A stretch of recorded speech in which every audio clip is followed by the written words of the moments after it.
তো অনেকেই জিজ্ঞাসা করে আমাকে যে ছাদের জল দাঁড়িয়ে যাচ্ছে, প্রবলেম হচ্ছে, কি করা যায়? সেটা কি প্রাইমার মারা যায় কি না চটা ছেড়ে পালাবে, কি বৃত্তান্ত? এই লিয়াটা দেখলাম যে আজকে ভিডিও করি একটা, যেহেতু আমাদের ছাদে কাজ চলছে এক জায়গাতে, দেখলাম যে একটা ভিডিও বানাই, তাহলে দেখানো যাবে তাদেরকে।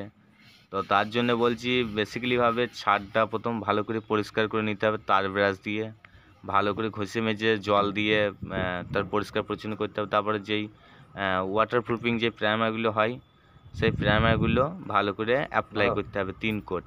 ঠিক আছে, 3 কোট প্রাইমার যদি অ্যাপ্লাই করা হয়, ভালো করে পাতলা করে প্রাইমারটা 3 কোট অ্যাপ্লাই করার পর সেই ছাদটা মোটামুটি যেমন ওয়ারেন্টি দেওয়া থাকবে প্রাইমারের ওপরে ডিপেন্ড করে। তারপর সেই প্রাইমারটা দেওয়ার পর অ্যাপ্লাই যদি করা হয়, তা ওই রকম প্রবলেম আর মানে হবে না।